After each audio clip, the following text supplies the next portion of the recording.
Ya, pemirsa, selama periode Natal dan Tahun Baru, Bandara Internasional SMB 2 Palembang telah melayani 192.000 penumpang dengan total 1.309 pergerakan pesawat dengan tujuan favorit ke Soekarno-Hatta.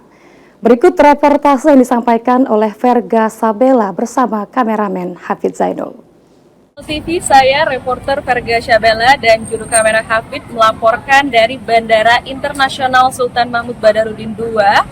Dan saat ini kami telah mengikuti prosesi penutupan apel Posko Nataru tahun 2025-2026. Penutupan posko ini juga menandai berakhirnya operasional Posko Nataru 2025-2026 yang telah berlangsung dari tanggal 15 Desember 2025 hingga saat ini Januari 2026.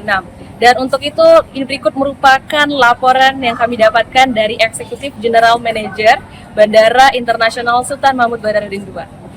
Kalau jumlah penumpang persentase dibandingkan tahun lalu 4,4% dengan pesawat 9,8%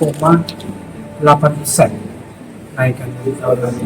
Untuk extra Extra ada 19 flight. yang tinggi di ke arah mana? Jakarta. Untuk puncaknya terjadi di tanggal 24 sebanyak 11.000 penumpang. Intinya mungkin beberapa banyak faktor lah.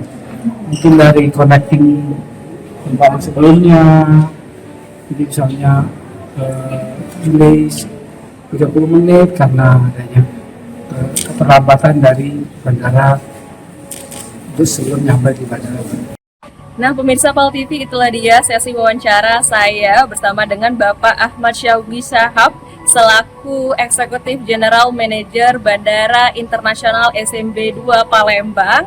Dan dari informasi yang kami dapati bahwa jumlah penumpang yang telah dilayani selama Nataru berlangsung berkisar sekitar 190.000 penumpang. Dan juga saat ini pemirsa, dari pantauan kami situasi Bandara Internasional SMP 2 ini masih terpantau cukup ramai tetapi tetap kondusif. Demikian laporan dari saya, reporter Verga Sabela, juru kamera Hafid, PAL TV.